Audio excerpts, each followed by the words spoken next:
I was wrapping up some work emails when my phone rang. It was my wife calling from her monthly girls' night at our neighbor's house. I could hear the wine-fueled laughter in the background before I even answered. "Hey, what's up?" I said, thinking maybe she needed me to pick something up or had forgotten her keys. But instead of a normal conversation, her voice came through loud and theatrical. Ladies, quiet down. I'm about to do something that's been a long time coming." That's when I realized I was on speakerphone. The laughter died down, and I could practically feel a room full of women leaning in to listen. "Honey," she said, drawing out the word like she was performing on stage. "I've been thinking a lot lately, and I've made a decision. We're done. Forever. This marriage is over." The silence on both ends was deafening. Then came the gasps and, "Oh my God," reactions from her audience. I could hear someone whisper, "Is she serious right now?" For a moment, I just sat there processing what had just happened. My wife of 7 years had just announced our divorce like it was entertainment for her friends. This wasn't the first time she'd used our relationship as material for her social gatherings, but this was definitely the most extreme. I'd grown tired of being the punchline in her stories. The husband who allegedly couldn't load the dishwasher right, who supposedly didn't understand her emotional needs, who was apparently too boring for her sophisticated tastes. Her friends would laugh, and she'd bask in the attention. But this was different. This was her publicly humiliating me for sport. The room was waiting for my reaction. They probably expected me to beg, to ask what was wrong, to give them more drama to feast on. That's what she was counting on. Instead, I kept my voice calm and professional. "Understood. Take care." And I hung up. The house fell completely quiet. I set my phone face down on the desk and went back to my emails like nothing had happened. But inside, I was already planning my next moves. You see, when someone shows you who they really are, you should believe them. And my wife had just shown me exactly how much respect she had for our marriage and for me as a person. I opened my laptop and started with the banking apps. We had separate accounts, but she had a card connected to mine that she used for her shopping trips and those expensive girls' nights. Her mother also had access to one of my cards for emergencies and her weekly grocery runs. Within 20 minutes, I'd canceled both cards and removed their access to my accounts. I changed my passwords and set up new security questions. Then I called my bank and put a hold on any attempts to add new authorized users. My phone started buzzing with text messages, but I ignored them. I had more important things to handle. Next, I logged into our shared Netflix, Spotify, and Amazon accounts. Changed all the passwords. Removed her profiles. If she wanted entertainment, she could pay for her own. I even canceled the premium cable package she insisted we needed for her reality TV shows. Basic cable would do just fine. By the time I finished, it was nearly midnight. My phone had been buzzing constantly, but I hadn't looked at it once. Tomorrow was going to be interesting. I went to bed that night feeling lighter than I had in months. For the first time in years, I'd stood up for myself without arguing, without explaining, without begging for respect. She'd wanted to end our marriage for entertainment value. Fine. But she was about to learn that actions have consequences, and I wasn't the doormat she thought I was. The next morning was going to bring some very unpleasant surprises for both her and her mother. But that wasn't my problem anymore. I was having my morning coffee and checking the news when my phone exploded with calls.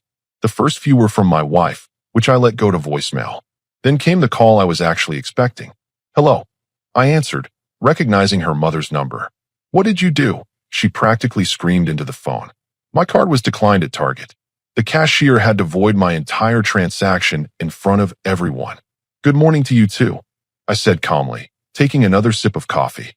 "Don't you dare take that tone with me. The credit cards. Dear Lord, what did you allow him to do?" I could hear her talking to someone else in the background, probably my wife. "She's asking what happened to the accounts. She ended our marriage last night. Publicly. For entertainment." So I simply took her at her word and acted accordingly. There was a stunned silence. Then I heard muffled arguing in the background before her mother came back on the line. "She says it was just girl talk. You can't just cut off family like that. I'm not family anymore, remember?" She made that very clear to a room full of people. Now she gets to experience what that actually means. I hung up and immediately blocked both their numbers. My phone showed 17 missed calls and 43 text messages, but I wasn't interested in any of it. Around noon, she showed up at the house. I watched through the window as she tried her key in the front door, then saw her confused expression when it didn't work. I'd had the locks changed first thing that morning. She started pounding on the door. I know you're in there. We need to talk. I opened the door, but didn't invite her in. She looked terrible. Her makeup was smudged, her hair was a mess, and she was wearing the same clothes from last night. What is wrong with you? She demanded. You've humiliated me in front of everyone. I've humiliated you. I almost laughed. You announced our divorce to a room full of people like it was a comedy show. You humiliated yourself. It wasn't serious. The girls were talking about their relationships, and things got heated. I just got caught up in the moment. Right? So our 7-year marriage is just something you get caught up about when you need material for your friends. She tried to push past me into the house, but I stepped back and started closing the door. You can't keep me out of my own home. This is my house. My name is on the deed. You wanted out of this marriage, so you're out of everything that comes with it. But where am I supposed to go? My mother is furious with me. I can't afford my own place right now. Sounds like you should have thought about that before your little performance last night. The tears started flowing, but they felt calculated. She'd used crying to manipulate me for years, and I wasn't falling for it anymore. Please, just let me come inside so we can talk about this like adults. Adults don't publicly humiliate their spouses for laughs. Adults don't treat their marriage like reality TV. We're way past talking. But I love you. Last night didn't mean anything. Last night meant everything. It showed me exactly how you see me in this marriage. Thank you for the clarity. I started to close the door, but she jammed her foot in the way. You're being ridiculous. Just because I said some things when I was drinking doesn't mean I want a divorce. You didn't just say some things. You put me on speakerphone and announced to a room full of people that our marriage was over forever. Those were your words, not mine. Fine. I'm sorry. There, I apologized. Now let me in. The entitlement in her voice was staggering. Like a simple apology could undo public humiliation. An apology doesn't fix this. You chose to end our marriage as entertainment for your friends. I'm simply honoring your decision. This is insane. You can't just decide our marriage is over because of one stupid comment. I didn't decide anything. You did. Last night. In front of witnesses. I'm just the one taking it seriously. She finally moved her foot, and I closed the door. Through the window, I watched her stand there for another 10 minutes, alternating between crying and yelling at the closed door. When she finally left, I went back to my coffee and opened my laptop. I had an appointment with a lawyer scheduled for tomorrow morning. My phone buzzed with another block number trying to call, probably one of her friends trying to mediate. But there was nothing to mediate.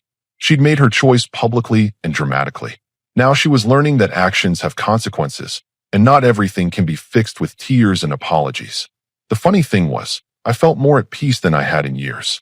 The lawyer's office was exactly what I expected. Professional, quiet, and expensive. But after 7 years of marriage, I knew what I was dealing with and wanted everything done properly. So she announced the divorce publicly. And you're taking her at her word? The attorney reviewed my notes while sipping his coffee. Exactly.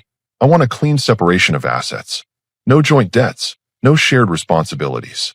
She wanted out, so she gets out completely. Any children or shared property concerns? No kids. The house is in my name only. Both cars are in my name. She has her personal belongings and whatever's in her individual checking account, which last I knew was about $200.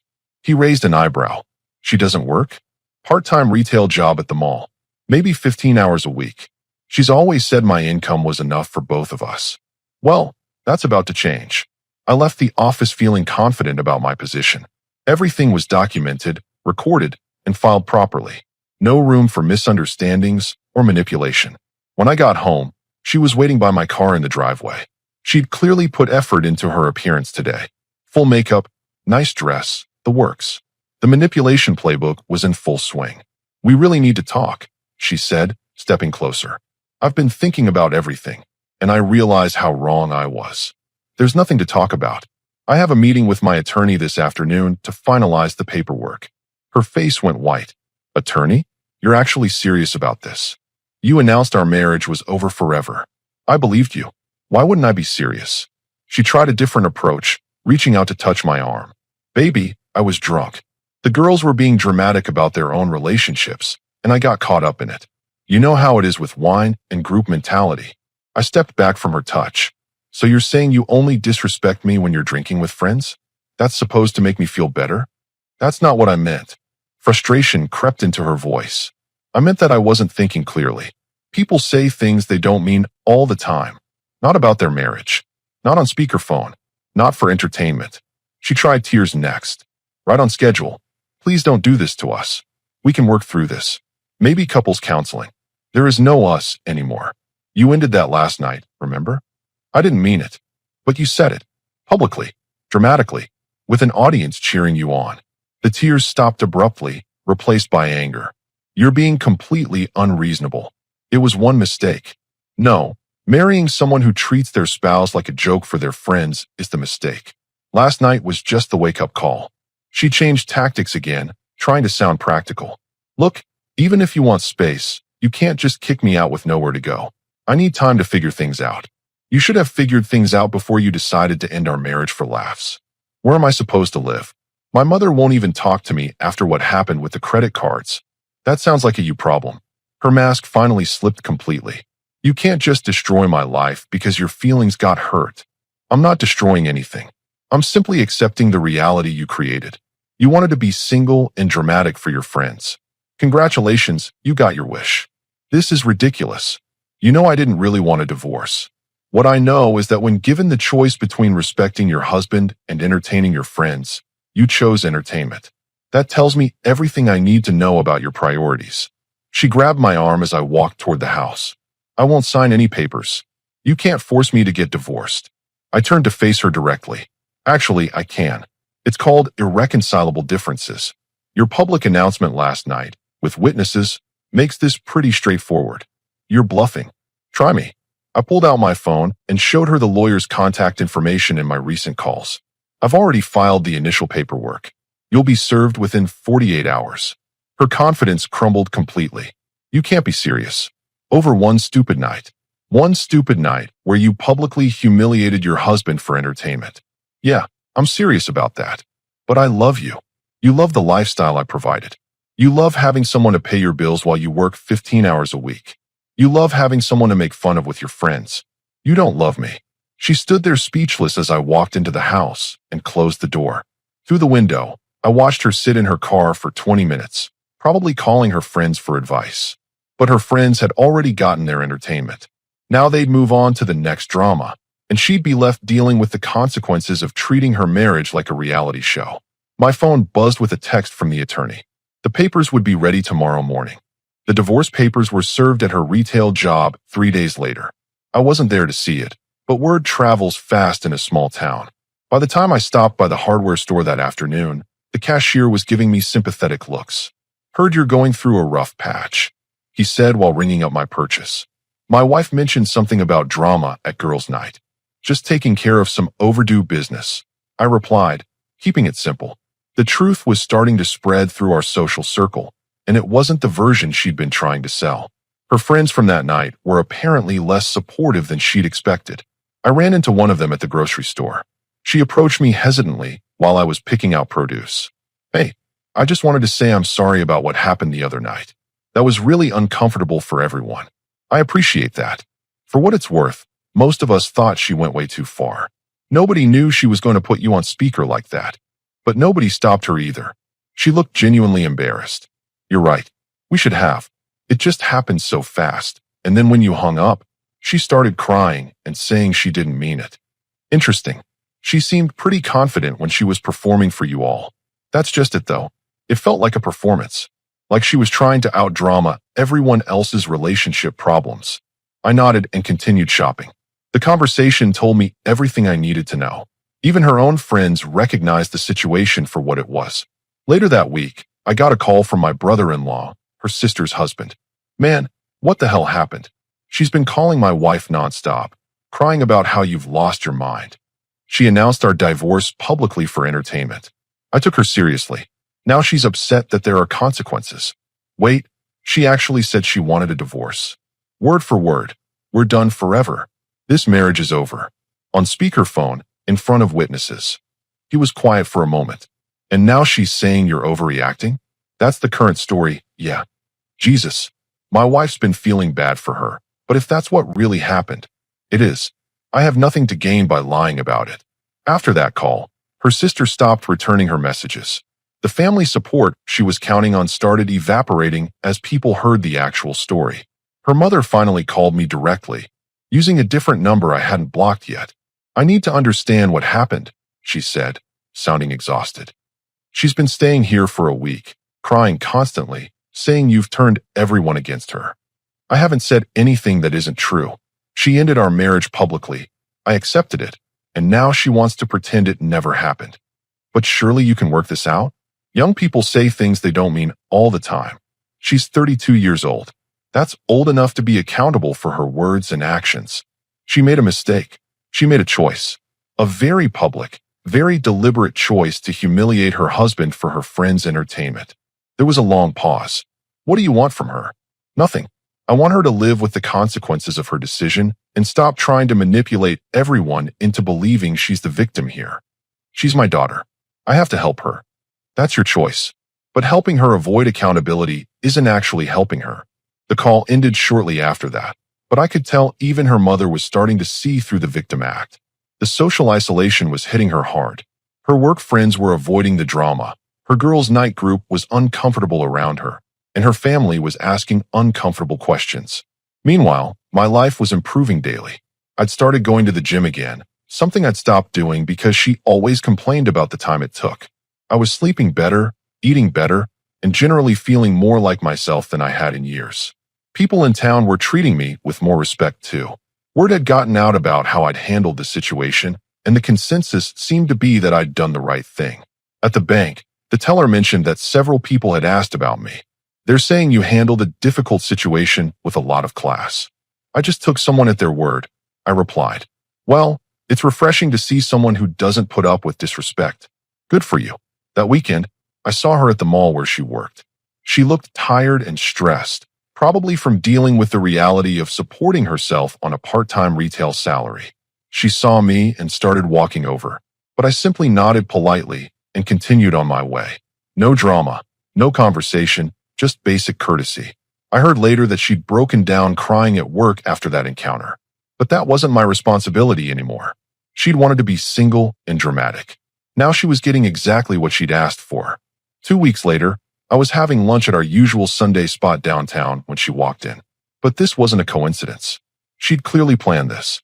She was dressed to impress, had done her hair, and was putting on her most charming smile as she approached my table. What made it obvious was the timing. She'd waited until the restaurant was packed with the after-church crowd. People we both knew were scattered throughout the dining room. "What a surprise seeing you here," she said loudly enough for nearby tables to hear. "Mind if I sit down?" I gestured to the empty chair across from me. "It's a free country." She sat down and immediately launched into her performance. "I've been doing a lot of thinking these past few weeks, and I realize how much I've missed you." Several people were already watching our table. She was banking on social pressure and public sentiment to force some kind of reconciliation scene. "Have you now?" I took a sip of my coffee and waited. "Yes, and I think we should try to work things out. What happened that night was a huge mistake, and I've learned from it." Her voice was getting louder, more emotional. The couple at the next table was openly staring now. "I love you so much, and I know we can get past this if we just try. Please, don't throw away 7 years of marriage over one bad night." The tears started flowing right on cue. She was really putting on a show, probably hoping that public pressure would make me look like the bad guy if I didn't respond positively. I set down my coffee and looked directly at her. "Let me make sure I understand this correctly." My voice was calm but clear enough for anyone listening to hear. "You want to reconcile with the man you publicly announced you were divorcing forever? The man whose marriage you ended for entertainment value in front of a room full of witnesses." Her face started to flush. This wasn't going the way she'd planned. "That was a mistake," she said, her voice getting smaller. "No, a mistake is forgetting to pick up milk at the store. What you did was make a deliberate choice to humiliate your husband for laughs. There's a difference." The restaurant had gotten noticeably quieter. People were definitely listening now. "Please, just give us another chance. I promise I'll never do anything like that again. Right? Just like you promised to love and honor me when we got married." How'd that work out? She was trapped. In trying to manipulate the situation with public pressure, she'd given me the perfect opportunity to let everyone hear exactly what had happened. "You can't be serious about ending our marriage over this." "I'm not ending anything. You already did that. Remember? We're done forever. This marriage is over. Those were your exact words. I just had the courtesy to believe you. She looked around desperately, realizing that the public support she was counting on wasn't materializing. People weren't seeing a wronged woman begging for forgiveness. They were seeing someone who'd publicly destroyed her marriage and was now trying to manipulate her way back in. But I was drinking. People say things they don't mean when they're drinking. So you're saying alcohol makes you disrespect your husband? That's supposed to reassure me? She started crying harder, but it felt calculated and desperate. Please don't do this to me. I can't survive without you. You should have thought about that before you decided our marriage was comedy material for your friends. I stood up and left money on the table for my meal. I hope you find whatever it is you're actually looking for, but it's not going to be with me. As I walked toward the door, I could hear her crying behind me. But I also heard something else, whispered conversations at other tables. Not sympathetic ones. Did she really announce their divorce at a party? That's terrible. Poor guy. Who does that to their husband? By the time I reached the parking lot, she'd followed me outside. Away from the audience, her demeanor changed completely. You bastard. You made me look like an idiot in there. You made yourself look like an idiot. I just answered your questions honestly. Nobody's going to want anything to do with me after this. That's not my problem. You created this situation. I hate you. She screamed, loud enough for people walking to their cars to hear. And there's the real you, I said calmly. The one who hates her husband when she doesn't get her way. Thank God I don't have to live with that anymore. I got in my car and drove away, leaving her standing in the parking lot. In trying to force a public reconciliation, she'd instead given me the perfect platform to set the record straight about what had actually happened. Her last desperate gambit had backfired completely. Now everyone in town knew the full story, and she'd lost what little sympathy she might have had left. The game was over, and she'd played herself. 3 months later, the divorce was finalized. I sat in my lawyer's office signing the last of the paperwork, feeling nothing but relief.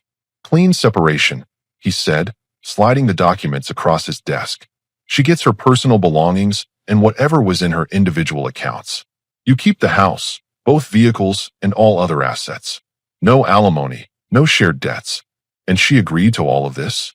Eventually, her attorney advised her that fighting it would be expensive and futile, especially given the circumstances of how the marriage ended. I walked out of that office a free man in every sense of the word. The weight I'd been carrying for years was completely gone. My ex-wife's life had taken a very different trajectory. Without access to my income, she'd been forced to find full-time work. Last I heard, she was working 2 jobs just to afford a studio apartment across town. Her mother had grown tired of supporting her and given her an ultimatum about becoming self-sufficient. The social consequences had been lasting too. Her girls' night group had quietly excluded her from future gatherings. Nobody wanted to be around someone who treated their personal relationships like entertainment for others. Trust, once broken in that way, doesn't easily repair itself.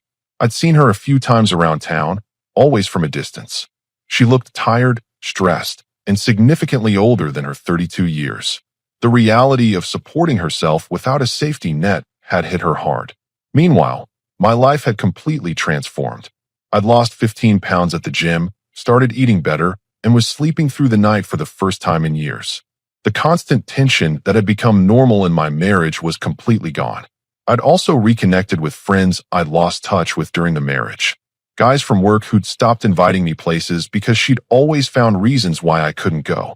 Old college buddies who'd given up trying to maintain friendships with someone whose wife made every gathering uncomfortable with her need for attention and drama. The house felt different too. Peaceful. I could watch what I wanted on TV, eat dinner when I was hungry, and enjoy my weekends without walking into emotional landmines or manufactured drama. Financial stress had disappeared overnight.